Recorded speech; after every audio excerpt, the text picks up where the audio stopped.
Hello बच्चों, स्वागत है आपका प्यारे से चैनल केमिस्ट्री सखा पे। और मैं हूं केमिस्ट्री एक्सपर्ट मनोज शर्मा। बेटा, आपका चैप्टर चल रहा है केमिकल बॉन्डिंग। केमिकल बॉन्डिंग में बहुत सारे वीडियो लेक्चर्स आ चुके हैं। जो प्रीवियस वीडियो लेक्चर था उसमें हम लोगों ने मॉलिक्यूलर ऑर्बिटल थ्योरी को ख़त्म किया था। इसके बाद आज वाले लेक्चर को मिला के टोटल 3 वीडियो लेक्चर्स और आएंगे, ये चैप्टर ख़त्म हो जाएगा। इस चैप्टर को बहुत ध्यान से पढ़िएगा क्योंकि ये चैप्टर पूरी इनऑर्गेनिक केमिस्ट्री और ऑर्गेनिक केमिस्ट्री दोनों का बेस है। इस चैप्टर के बिना ऑर्गेनिक और इनऑर्गेनिक केमिस्ट्री को पढ़ पाना पॉसिबल नहीं है, तो बहुत ध्यान से पढ़िएगा। बहुत ही इंटरेस्टिंग चैप्टर है। आज के लेक्चर में भी आपको मज़ा आने वाला है, बस आप अपने कंसंट्रेशन लेवल को बनाए रखिएगा। तो जिन्होंने पीछे के वीडियो लेक्चर्स नहीं देखे हैं वो आई बटन के थ्रू या डिस्क्रिप्शन बॉक्स में दिए गए लिंक के थ्रू वहाँ पर जा सकते हैं और पुराने वीडियो लेक्चर्स को देख सकते हैं। बेटा जी, आज के लेक्चर में हम किस टॉपिक पर बात करेंगे थोड़ा सा आपको बता देते हैं। कोवेलेंट बॉन्ड के बारे में ही हम बात करेंगे। कोवेलेंट बॉन्ड के टाइप्स के बारे में बात करेंगे। आपने पढ़ा था covalent bond sharing of electrons से बनता है। कोवेलेंट बॉन्ड एक्चुअली 2 टाइप का होता है, पोलर और नॉन पोलर। उसके बारे में हम बात करेंगे। हेडिंग पड़ी हुई है polar and non polar, polar and non polar covalent bonds.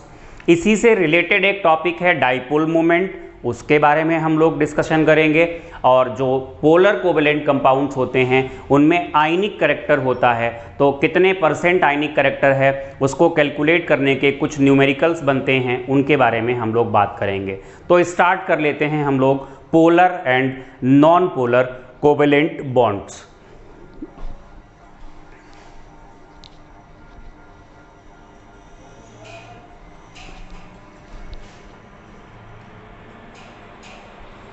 देखिए बेटा, कोवेलेंट बॉन्ड बनता था इलेक्ट्रॉन्स की शेयरिंग से।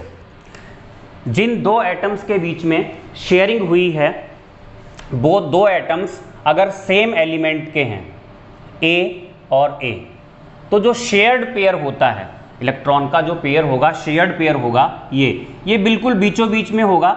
यानी जो इलेक्ट्रॉन डेंसिटी होती है वो दोनों एटम्स के बीच में प्रेजेंट होती है। जब बीच में प्रेजेंट होती है तो हम कहते हैं ये जो बॉन्ड है ये 100% कोवेलेंट बॉन्ड है। 100% कोवेलेंट बॉन्ड जो होता है इसी को हम बोलते हैं नॉन पोलर कोवेलेंट बॉन्ड। एक तो ये केस बन गया। दूसरा केस ये बनता है अगर कोवेलेंट बॉन्ड बना है ऐसे एटम्स के बीच जो कि अलग अलग एलिमेंट के हैं, तो जो इलेक्ट्रॉन का पेयर है शेयर्ड पेयर वो पार्शियली उस तरफ डिस्प्लेस हो जाएगा जिसकी इलेक्ट्रोनेगेटिविटी ज़्यादा है। सपोज दैट बी की इलेक्ट्रोनेगेटिविटी ए से ज़्यादा है तो इलेक्ट्रॉन का पेयर पार्शियली बी की तरफ डिस्प्लेस्ड होगा, मतलब जो इलेक्ट्रॉन क्लाउड है वो बी की तरफ ज़्यादा होगा, ए की तरफ कम होगा। ये वाला जो होता है इसको हम बोलते हैं कोवेलेंट बॉन्ड। अच्छा, होगा क्या समझो, जब इलेक्ट्रॉन डेंसिटी बी की तरफ ज़्यादा होगी ए की तरफ कम होगी तो इस पर नेगेटिव चार्ज आता है लेकिन पार्शियल, और इस पर पार्शियल पॉजिटिव चार्ज आता है।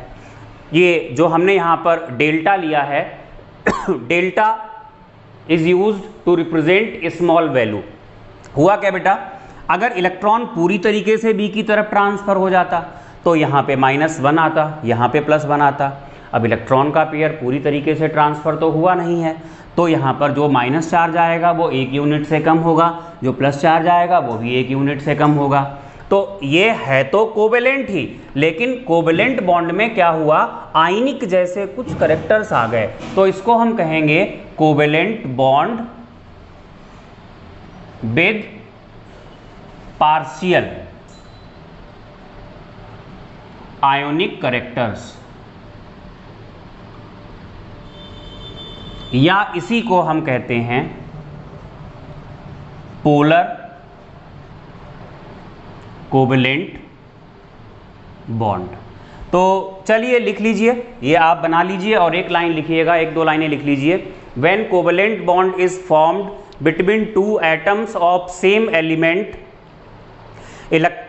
इलेक्ट्रॉन क्लाउड, या आप इस तरीके से लिखिएगा, इलेक्ट्रॉन क्लाउड की जगह आप लिख लें shared pair of electrons is present exactly in the middle of two atoms, it is called non polar covalent bond. Full stop के बाद लिखेंगे when covalent bond is formed between two atoms of different elements, comma लगा के, shared pair is partially displaced towards more electronegative atom, comma लगा के, partial charges are generated, it is called polar covalent bond. फिर लिखेंगे नई line से in polar covalent bond partial ionic character is present. जो polar covalent bonds होते हैं वहां पर पार्शियल आयनिक करेक्टर होता है। अच्छा, आयनिक करेक्टर कितना होगा ये डिपेंड करेगा कि दोनों की इलेक्ट्रोनेगेटिविटी में डिफरेंस कितना है। अगर दोनों की इलेक्ट्रोनेगेटिविटी में डिफरेंस ज़्यादा होगा तो आयनिक करेक्टर ज़्यादा होगा। एक स्टैंडर्ड स्केल दी गई है, ये बोला गया है कि अगर इलेक्ट्रोनेगेटिविटी में डिफरेंस 1.9 का है तो जो आयनिक करेक्टर होता है वो 50% होता है, और अगर इलेक्ट्रोनेगेटिविटी में डिफरेंस 1.9 से कम होगा तो आयनिक करेक्टर 50% से कम होगा, और 1.9 से ज़्यादा होगा तो आयनिक करेक्टर 50% से ज़्यादा होगा। तो नई लाइन से लिखिएगा partial ionic character depends on difference in electronegativities of two elements. और फिर आप लिख लें व्हेन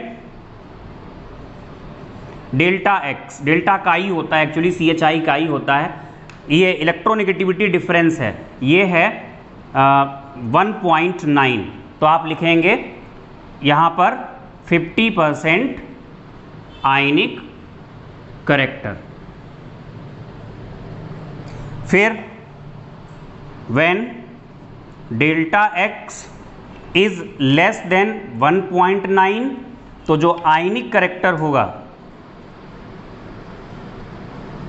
आयनिक करेक्टर जो होगा वो कम होगा 50% से। और तीसरा हम लिख सकते हैं when delta x is more than 1.9, तो जो आयनिक करेक्टर होगा वो मोर देन 50% होगा। तो ये तो एक स्केल दे दी गई कि हम 1.9 से इधर उधर का कंपेयर कर सकते हैं, लेकिन एग्जैक्ट वैल्यू क्या है परसेंट आयनिक करेक्टर की, इसको सॉल्व करने के लिए कुछ स्केल्स दी गई हैं, कुछ और मेजरमेंट्स दिए गए हैं। उनमें से एक मेजरमेंट आपके सिलेबस में है, that is called dipole moment. तो ये हमने ये तो पढ़ लिया कि पोलर कोवेलेंट बॉन्ड्स क्या होते हैं और नॉन पोलर कोवेलेंट बॉन्ड्स क्या होते हैं। अब इसी से रिलेटेड एक हेडिंग है जिसको हम कहते हैं डाइपोल मोमेंट, उसको अब हम पढ़ने वाले हैं। तो नेक्स्ट हेडिंग जो हम डालेंगे वो है डाइपोल मोमेंट।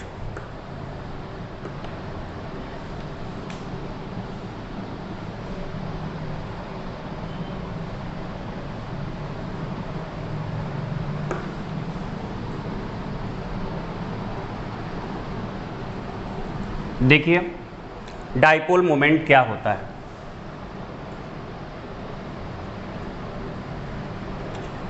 डाइपोल मोमेंट को हम दिखाते हैं म्यू से।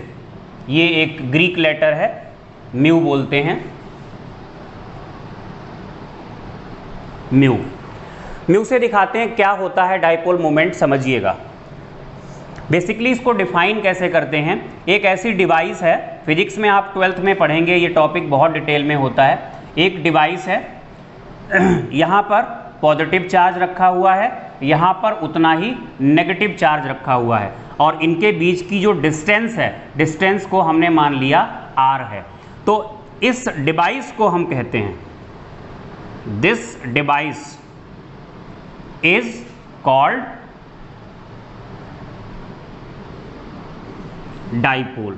इसको डाइपोल कहते हैं, दो पोल्स बन रहे हैं, एक पॉजिटिव और एक नेगेटिव, इसको डाइपोल बोलते हैं। और जो डाइपोल मोमेंट म्यू होता है वो चार्ज, चाहे मैग्नीट्यूड ऑफ चार्ज इनफैक्ट आप लिखें, पॉजिटिव चार्ज है नेगेटिव चार्ज है इक्वली हैं, तो आपको बस चार्ज का मैग्नीट्यूड लेना है। मैग्नीट्यूड ऑफ चार्ज, इसको मल्टीप्लाई करेंगे डिस्टेंस बिटवीन चार्जेस, तो जो निकल के आता है उसे हम कहते हैं म्यू, यानी डाइपोल मोमेंट। ये डाइपोल मोमेंट होता है, यानी म्यू इज इक्वल टू क्या हो जाएगा, Q इंटू आर हो जाएगा। ये फार्मूला होता है इसका। बात करें अगर बेटा हम इसकी, ये एक वेक्टर क्वांटिटी होती है, वेक्टर क्वांटिटी है, और इसकी जो डायरेक्शन होती है, केमिस्ट्री में बता रहा हूं मैं, फिजिक्स का उल्टा होता है इसका, डायरेक्शन होती है पॉजिटिव टू नेगेटिव, मतलब यहां से इधर की तरफ, ये डायरेक्शन होगी इसकी, ये इसकी डायरेक्शन होती है। बात करें अगर हम यूनिट्स की, तो यूनिट्स में ध्यान देना, ये चार्ज है और ये आर यानी आर डिस्टेंस है। बेटा चार्ज की एसआई यूनिट होती है कूलम, और एसआई यूनिट होती है डिस्टेंस की मीटर। तो पहली यूनिट तो यही बन जाएगी, कूलम इंटू मीटर। अगर इसी को, ये तो हो गई इन एसआई सिस्टम।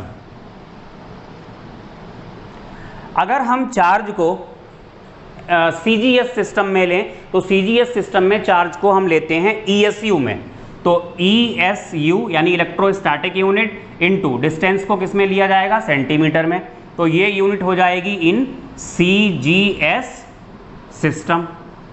एक और इसकी कॉमन यूनिट होती है जिसका नाम होता है डिबाई, या इसको हम दिखाते हैं कैपिटल डी से, और एक डिबाई में 10 to the power -18 ESU into centimetre होते हैं।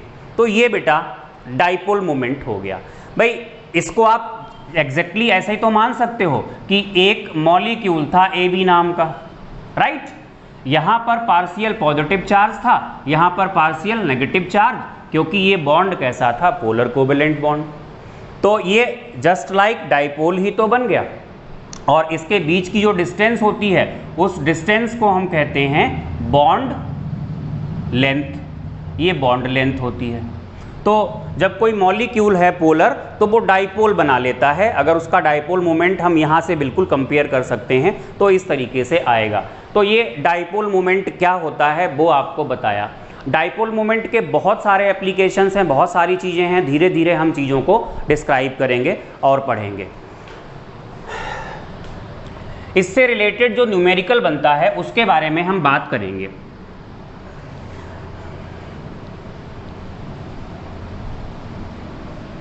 लिखिएगा, क्वेश्चन ही लिखिए सीधे। क्वेश्चन है ऑब्जर्व्ड डाइपोल मोमेंट ऑफ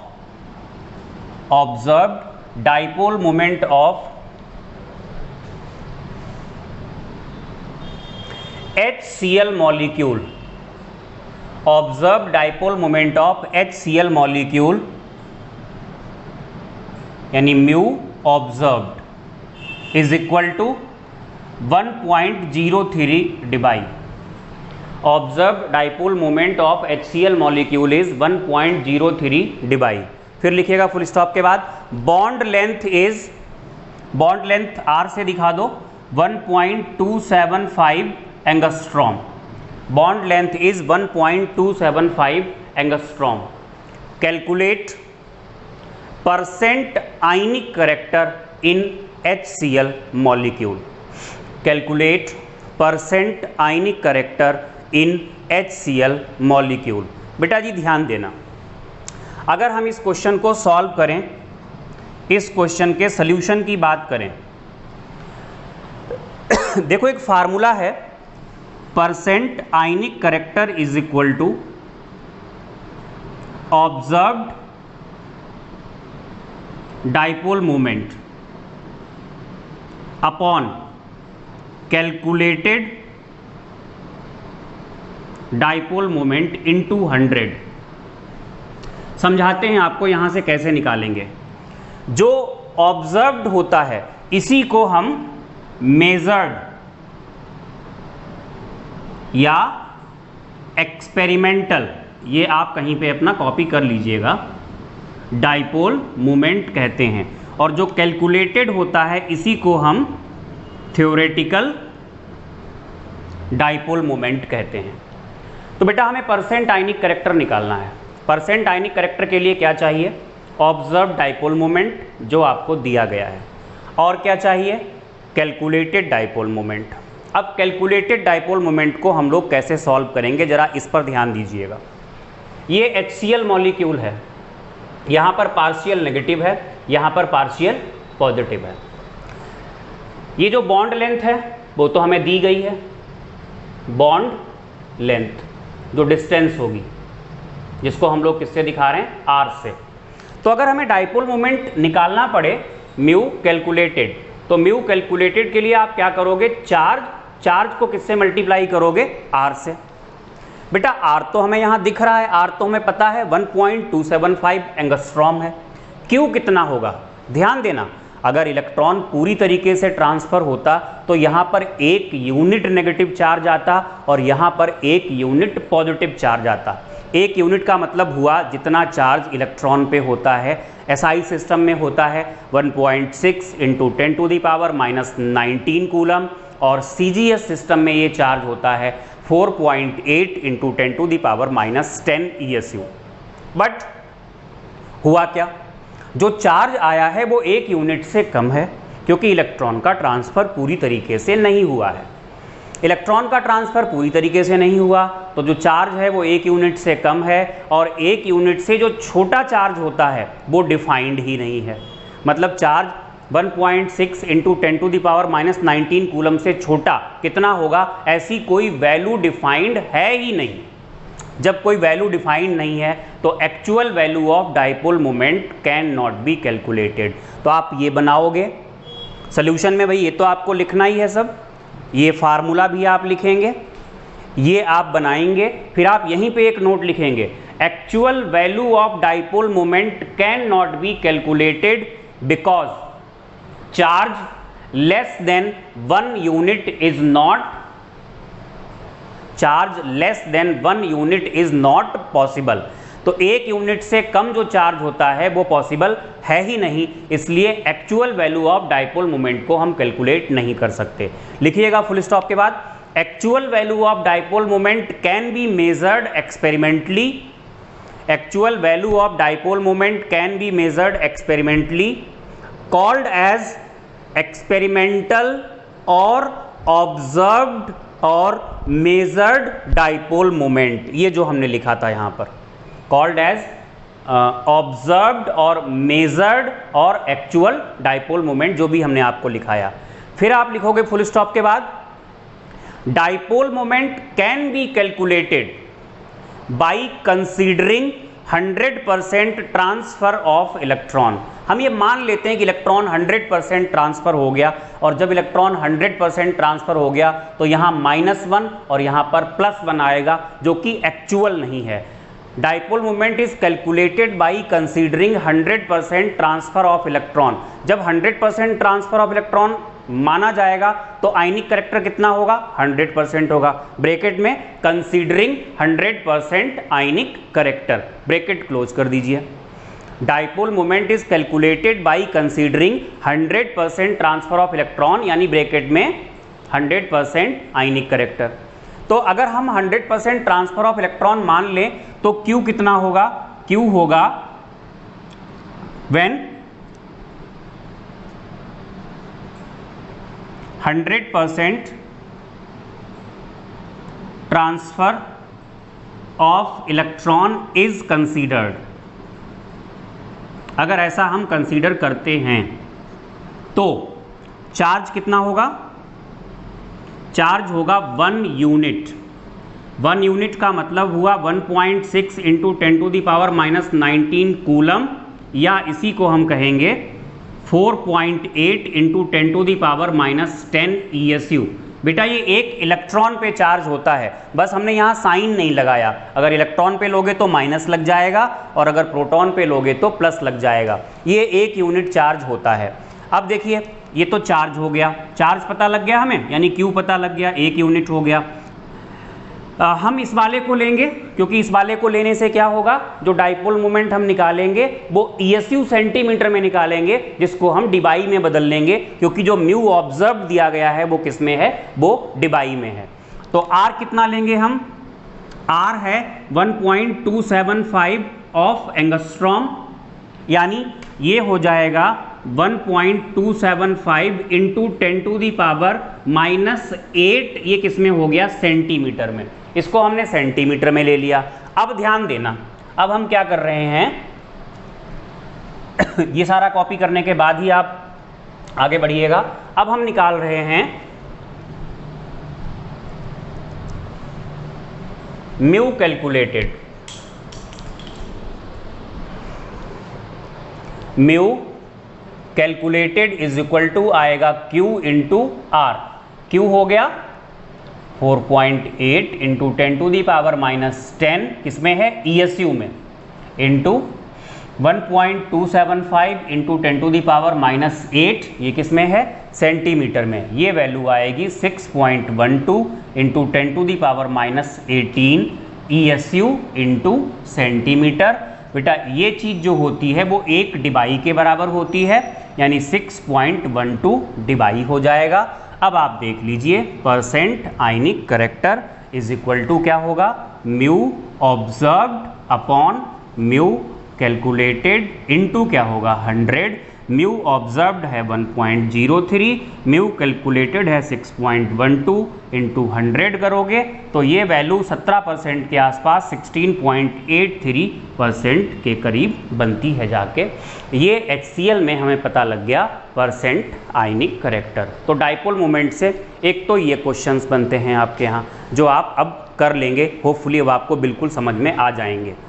दूसरे क्वेश्चंस जो डाइपोल मोमेंट से बनते हैं वो बनते हैं डाइपोल मोमेंट को कंपेयर करना। कंपेयर कैसे करेंगे, या अगर हमें ये बताना पड़े कहां पे डाइपोल मोमेंट जीरो है, कौन सा मॉलिक्यूल नॉन पोलर है, ये सारी चीजें, ये भी क्वेश्चंस बनते हैं, खूब पूछे जाते हैं कॉम्पिटिटिव एग्जाम्स में। तो बात करते हैं इन टॉपिक्स के बारे में।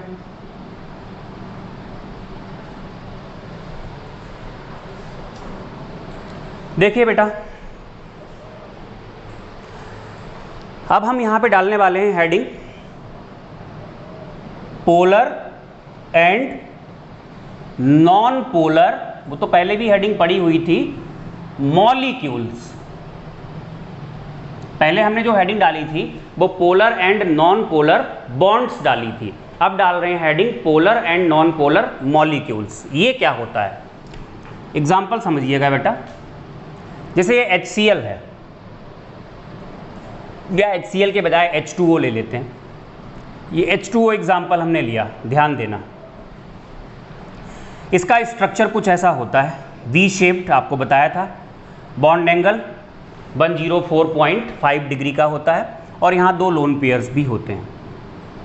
बेटा देखना, हाइड्रोजन और ऑक्सीजन में इलेक्ट्रोनेगेटिविटी ऑक्सीजन की ज़्यादा है, तो इस पर नेगेटिव आएगा, यहाँ पर पॉजिटिव आएगा। इस पर क्या आएगा, पॉजिटिव, और इस पर तो नेगेटिव है ही। चलिए हम लोन पेयर को थोड़ी देर के लिए इग्नोर भी कर दें समझने के लिए, हालांकि डाइपोल मोमेंट में उनका भी रोल होता है, अभी हम इग्नोर करते हुए चल रहे हैं।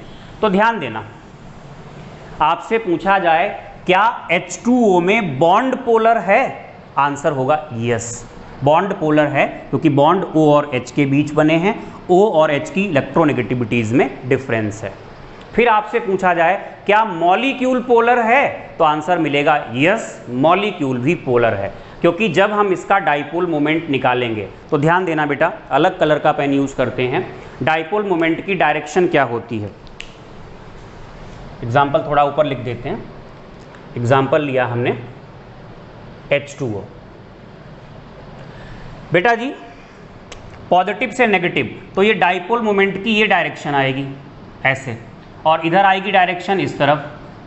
फिजिक्स में आप लोग वेक्टर पढ़ ही चुके होंगे, ऐसे दिखाया जाता है डाइपोल मोमेंट। एक्चुअली ये कंटिन्यूअस लाइन से दिखाया जाता है, ये हो गया, ये हो गया। इस वाले बॉन्ड की वजह से डाइपोल मोमेंट इधर जा रहा है, इस वाले बॉन्ड की वजह से डाइपोल मोमेंट इधर जा रहा है, और जो नेट आएगा ये होगा, ये हमने चलो इसको μ1 मान लिया, हालांकि म्यू ही होगा, μ1 मान लो, इसको कितना मान लो, μ2 मान लो, और ये होगा म्यू नेट।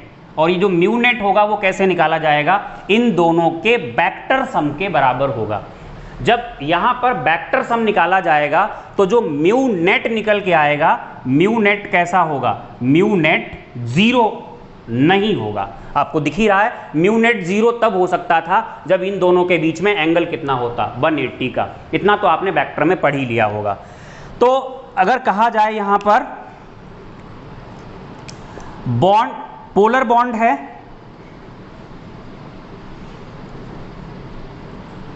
तो आपका आंसर होगा, ये रिजल्ट हम आपको दे रहे हैं, रिजल्ट ये आया, बॉन्ड पोलर है, आंसर होगा यस।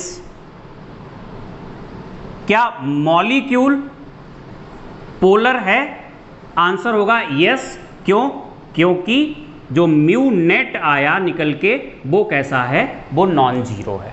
और एग्जाम्पल लेते हैं जरा, एग्जाम्पल हम ले रहे हैं CO2 का। अब CO2 में क्या है, C double bond O, double bond O, ये स्थिति होती है। कार्बन और ऑक्सीजन के बीच में बॉन्ड बना है, तो इस पर पार्शियल पॉजिटिव आएगा, इस पर पार्शियल नेगेटिव, पार्शियल नेगेटिव। तो जो डाइपोल मोमेंट होगा उसकी डायरेक्शन क्या आएगी, यहाँ पर इधर होगी, ये इधर की तरफ होगी, ये म्यू, ये भी म्यू है, डायरेक्शन ये हो गई। तो जो यहाँ पर म्यू नेट आएगा वो म्यू नेट कितना होगा, 0। वजह म्यू नेट 0 होने की, क्योंकि इक्वल डाइपोल्स ऑपोजिट डायरेक्शन में हैं, तो जो म्यू नेट होगा CO2 मॉलिक्यूल का वो कितना होगा, 0। तो बेटा जी यहाँ पर जो रिजल्ट आएगा वो ये होगा, पोलर बॉन्ड्स हैं क्या यहाँ पर, पोलर बॉन्ड्स तो हैं क्योंकि C और O के बीच है। क्या मॉलिक्यूल पोलर है, तो आंसर होगा आपका नहीं, क्योंकि म्यू नेट कितना आया निकल के यहाँ पर, वो 0 के बराबर आया। तो मॉलिक्यूल पोलर तब होगा जब उसका मॉलिक्यूल के अंदर जो रिजल्टेंट डाइपोल मोमेंट है वो 0 हो। और बॉन्ड पोलर, मॉलिक्यूल पोलर तभी हो सकता है, फिर से एक बार सुन लीजिए, मॉलिक्यूल पोलर तब होगा जब उसका resultant dipole moment non zero हो। मॉलिक्यूल तभी पोलर माना जाएगा, लिखा हुआ है। और बॉन्ड पोलर तब माना जाएगा जब वो अलग अलग इलेक्ट्रोनेगेटिविटी के एटम्स के बीच बना है। तो एक क्वेश्चन ये बनता है, आपसे पूछा जाता है कि कुछ आपको 4 ऑप्शन दे दिए, इनमें से कौन सा मॉलिक्यूल पोलर है और कौन सा मॉलिक्यूल नॉन पोलर है, ऐसे क्वेश्चंस आपसे पूछे जाते हैं। तो कौन सा मॉलिक्यूल पोलर है, कौन सा नॉन पोलर है, मॉलिक्यूल की बात कर रहे हैं, बॉन्ड की नहीं बात कर रहे हैं। बॉन्ड तो आप इजीली बता ही दोगे, अगर अलग अलग एलिमेंट्स के बीच बना है बॉन्ड तब तो वो पोलर हो ही जाएगा। कौन सा मॉलिक्यूल पोलर है और कौन सा मॉलिक्यूल नॉन पोलर है, तो मॉलिक्यूल के नॉन पोलर होने के लिए डाइपोल मोमेंट 0 होना चाहिए नेट, या मॉलिक्यूल के नॉन पोलर होने के लिए net dipole moment non zero होना चाहिए। तो डाइपोल मोमेंट 0 हो, इसके लिए क्या चीज़ ज़रूरी है, कुछ पॉइंट्स आपको लिखा सकते हैं, बता सकते हैं। अब जैसे H2 है तब तो मॉलिक्यूल नॉन पोलर है ही, O2 है नॉन पोलर है ही, क्योंकि यहाँ जब बॉन्ड ही नहीं पोलर हैं तो मॉलिक्यूल कहाँ से पोलर होगा। अगर एक से ज़्यादा टाइप के एटम आ गए, जैसे HCl आ गया, अब HCl में एक ही बॉन्ड है, एक ही बॉन्ड है, उसकी वजह से डाइपोल मोमेंट होगा, और उस डाइपोल मोमेंट को कैंसिल करने वाला दूसरा कोई बॉन्ड है नहीं, तो ये बात पक्की हो गई, ये मॉलिक्यूल कैसा होगा, बॉन्ड भी पोलर है और मॉलिक्यूल भी पोलर है। जब 2 एटम है तब भी बड़े आराम से आप पता लगा सकते हो, लेकिन मॉलिक्यूल में जब 2 से ज़्यादा एटम्स आ जाते हैं तो दिक्कत होती है। तो आपको उसका स्ट्रक्चर अगर पता होगा तभी आप बता पाओगे कि मॉलिक्यूल पोलर है या मॉलिक्यूल पोलर नहीं है। जैसे आपने देखा कि H2O में 3 एटम हैं, ये नॉन पोलर है, ये मॉलिक्यूल कैसा है, पोलर है, और जबकि CO2 में भी 3 ही एटम हैं और उसके बाद भी CO2 मॉलिक्यूल कैसा है, नॉन पोलर है। तो इसके लिए आपको पता होना चाहिए स्ट्रक्चर। बेटा जी अगर स्ट्रक्चर रेगुलर है, ज्योमेट्री एकदम से सिमेट्रिकल है, जैसे CO2 में कैसी है ज्योमेट्री, सिमेट्रिकल है, 180 के एंगल पे हैं दोनों बॉन्ड्स। अगर मॉलिक्यूल सिमेट्रिकल होगा तो इस केस में क्या होना है, डाइपोल मोमेंट नेट निकल के आएगा 0 और जो मॉलिक्यूल होगा वो कैसा हो जाएगा, वो नॉन पोलर हो जाएगा। तो लिखिएगा, आपकी हेडिंग होगी, आपने हेडिंग डाली है polar and non polar molecules. लिखिएगा, bond is polar when it is formed, bond is polar when it is formed between the atoms of different electronegativity, between the atoms of different electronegativity, and molecule is polar when its net dipole moment is non-zero, when its net dipole moment is non-zero, that is it involves structure of molecule also, it involves structure of molecule also। Full stop के बाद to check polar and non polar molecules dash लगा दीजिए। पहला point लिखिए, पहले point में molecules H2, N2, O2 etc. are non-polar because they do not have polar bond, क्योंकि polar bond ही नहीं है, they do not have polar bond। पहला पॉइंट हो गया। दूसरा पॉइंट, डाईएटॉमिक मॉलिक्यूल्स मतलब दो ही एटम है, डाईएटॉमिक molecules having covalent bond between the atoms of different elements, between the atoms of different elements have, between the atoms of different elements have polar bond, have polar bond, polar bond तो होगा ही अगर different element के atoms के बीच में बना है polar bond. Full stop के बाद these molecules are also polar, these molecules are also polar.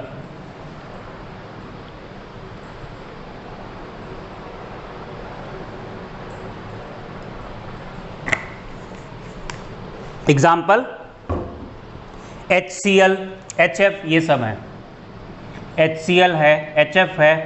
जब दो ही एटम हैं, डाई एटॉमिक मॉलिक्यूल है, अलग अलग एलिमेंट के एटम्स हैं, तो पक्का है पोलर बॉन्ड भी है और मॉलिक्यूल भी कैसा होगा, पोलर, क्योंकि जो डाइपोल बनेगा इसको कैंसिल करने वाला और कोई डाइपोल है ही नहीं। तीसरा पॉइंट लिखिएगा, when molecule is polyatomic, when molecule is polyatomic, अगर पॉलीएटॉमिक है तो that is it has more than 2 atoms, it has more than 2 atoms। अगर मॉलिक्यूल पॉलीएटॉमिक है तो हम क्या करेंगे, when molecule is polyatomic that is it has more than 2 atoms, dash लगा के या इसी में लिखो that is it has more than 2 atoms, comma लगा के it is non polar when, ये नॉन पोलर कब होगा, इट इज नॉन पोलर मतलब म्यू नेट होगा 0, it is non polar when, dash लगा के इसके अंदर तीसरा पॉइंट आपका चल रहा है। तीसरे पॉइंट के अंदर पहला सब point only one central atom, एक ही सेंट्रल एटम हो। दूसरा, all surrounding atoms should be same, all surrounding atoms should be same. और तीसरा, its structure should be regular. Structure regular कब होता है, स्ट्रक्चर रेगुलर तब होता है जब लोन पेयर्स कितने होते हैं, 0, राइट। तो स्ट्रक्चर रेगुलर कब होगा, ये कैसे आप पता लगाओगे, इसको पता लगाने के लिए तो वही आप पहले हाइब्रिडाइजेशन निकालें, bond pair lone pair count करें। अगर लोन पेयर 0 आ जाएं, लोन पेयर 0 आ जाएं तो इसका स्ट्रक्चर कैसा होगा, इसका स्ट्रक्चर होगा रेगुलर, और स्ट्रक्चर रेगुलर होने के केस में ये कैसा हो जाएगा, नॉन पोलर हो जाएगा। तो मैं आपको कुछ एग्जांपल्स कराता हूँ। एग्जांपल हैं क्वेश्चन लिखिएगा,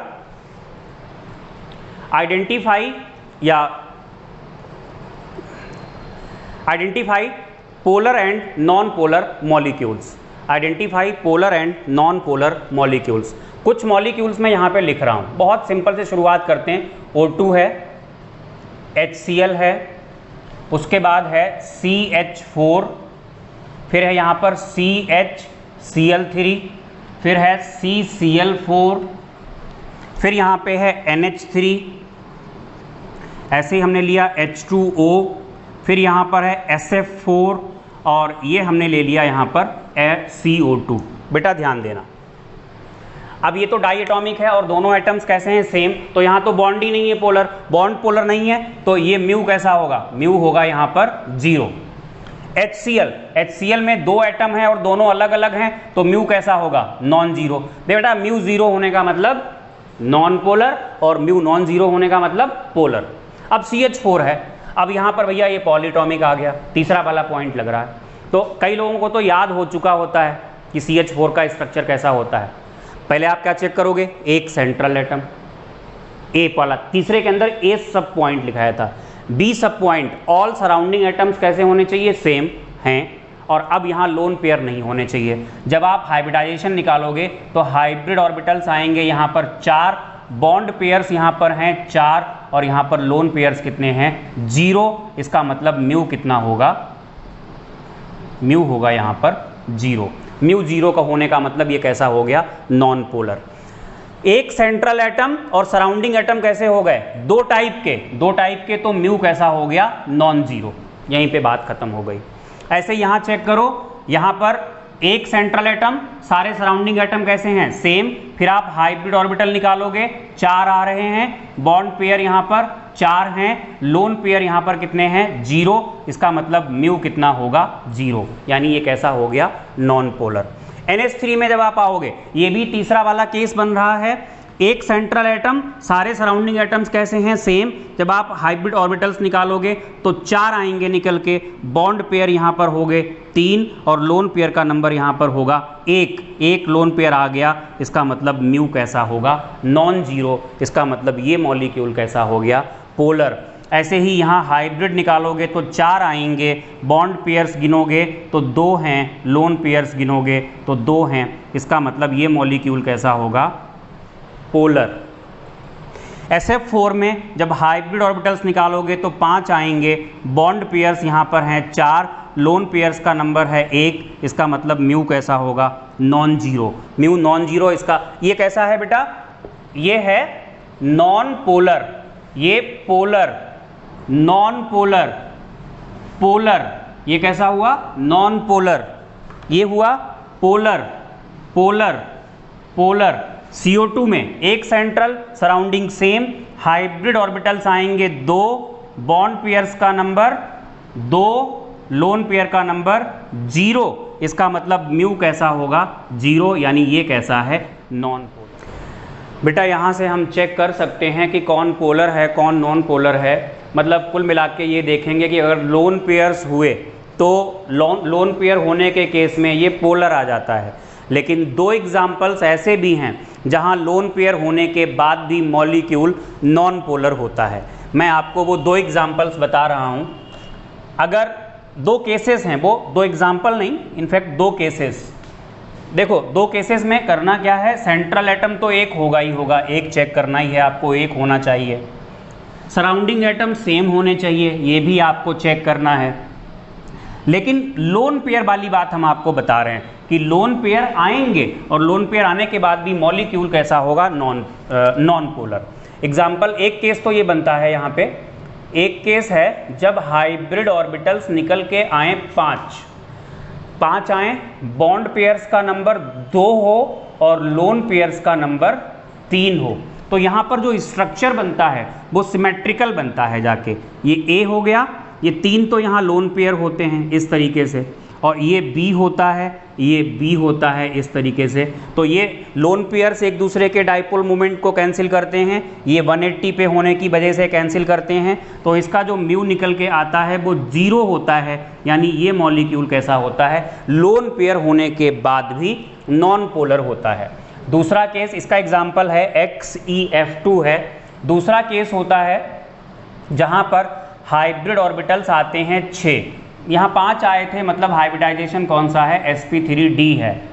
इन सब चीज़ों को आपकी प्रैक्टिस में आने में बहुत टाइम लगेगा, बहुत पढ़ना पड़ता है। जब एक लेवल, अच्छे लेवल की आप पढ़ाई करते हो तो उसमें टाइम तो लगता ही है, या फिर आप ऊपर ऊपर का पढ़ लें और बात ख़त्म कर दें। तो देखिए हाइब्रिड ऑर्बिटल्स 6 हैं, मतलब sp3d2 है, sp3d2 है। बॉन्ड पेयर्स अगर 4 हैं और लोन पेयर यहाँ पर 2 हैं, तो ऐसे केस में भी जो स्ट्रक्चर होता है वो स्क्वायर प्लेनर होता है। इस तरीके से देखिएगा, ये A है, ये 4 एटम्स होते हैं B, और एक लोन पेयर ऊपर होता है, एक लोन पेयर नीचे होता है। यहाँ पर भी म्यू 0 होता है, यानी मॉलिक्यूल कैसा होगा, नॉन पोलर। एग्जाम्पल इसका होता है XeF4। तो कुल मिला के इनको आपको ध्यान रखना है। ये 2 केसेस ऐसे हैं जहाँ पर लोन पेयर्स होने के बाद भी मॉलिक्यूल्स कैसे होते हैं, नॉन पोलर। अब बेटा हम क्या करेंगे, कुछ मॉलिक्यूल्स के डाइपोल मोमेंट को कंपेयर करेंगे। तो आप डालेंगे heading comparison of dipole moments. ये अभी तो हम लोगों ने चेक किया था कि कौन पोलर है, कौन नॉन पोलर है। अब हम मान लेते हैं कि पोलर और नॉन पोलर सब एक साथ दे दिए गए, और हमें ये कंपेयर करना है कि किसका डाइपोल मोमेंट ज़्यादा है और किसका डाइपोल मोमेंट कम है। तो कुछ पॉइंट्स आपको हम बताएंगे।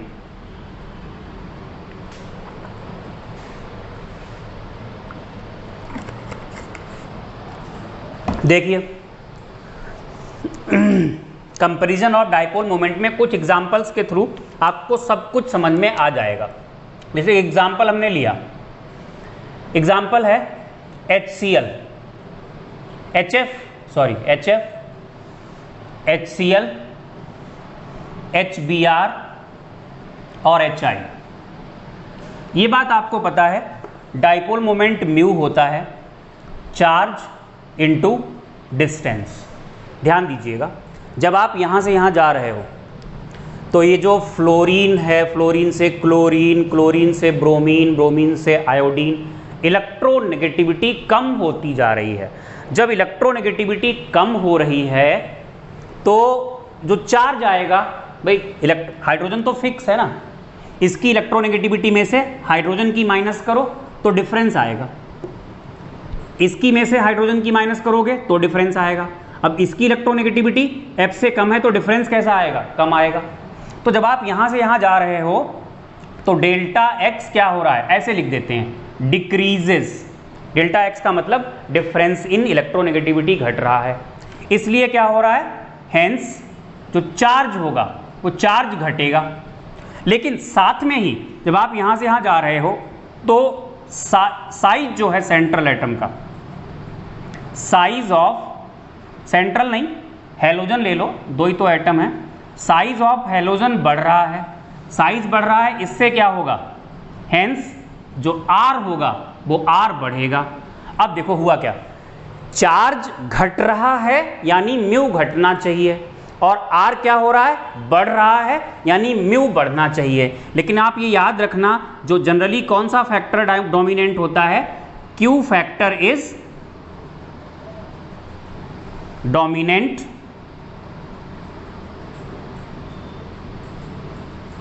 हेंस क्या होगा, म्यू डिक्रीजेस, घटेगा। तो जनरली आप क्या करेंगे, जब डाइपोल मोमेंट को कंपेयर करेंगे तो आप इलेक्ट्रोनेगेटिविटी डिफरेंस वाले फैक्टर को प्रिफर करेंगे। और भी एग्जांपल्स हैं, ऐसे करके आप देख लो, जैसे ये NH3 है, PH3 है, आर्सेनिक यानी AsH3 है, SbH3 है, यहाँ पर भी बिल्कुल यही हो रहा है भाई, सराउंडिंग सेम हो गए, सेंट्रल की इलेक्ट्रोनेगेटिविटी घट रही है और इलेक्ट्रोनेगेटिविटी से ही हम रिजल्ट निकाल लेंगे, तो म्यू क्या होगा, डिक्रीजेस। तो एक तो ये एग्जाम्पल, 2 एग्जाम्पल हमने ले लिए। इसके बाद हम एग्जाम्पल कुछ ले रहे हैं जो बेंजीन या बेंजीन सब्स्टिट्यूटेड से हैं, बेंजीन या सब्स्टिट्यूटेड बेंजीन से हैं।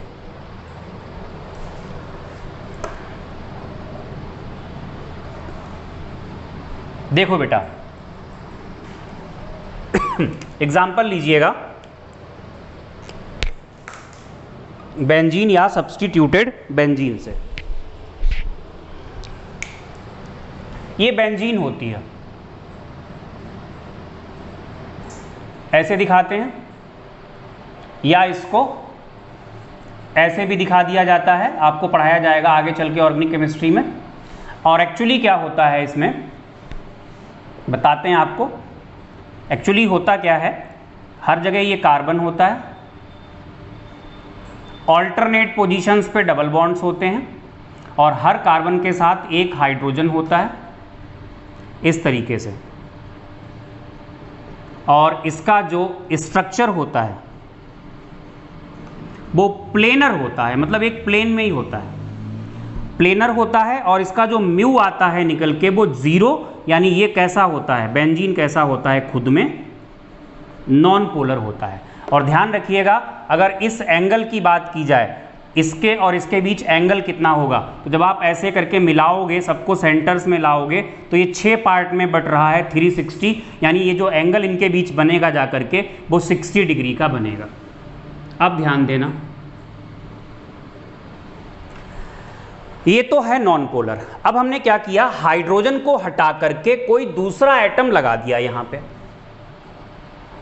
सपोज दैट बाकी जगह तो हाइड्रोजन होगा ही, अगर नहीं लिखा हुआ है हाइड्रोजन तो वो कंसीडर किया जाता है। मान लो हमने क्लोरीन यहां पर लगा दिया, दिख नहीं रहा शायद, इसको थोड़ा नीचे लाते हैं।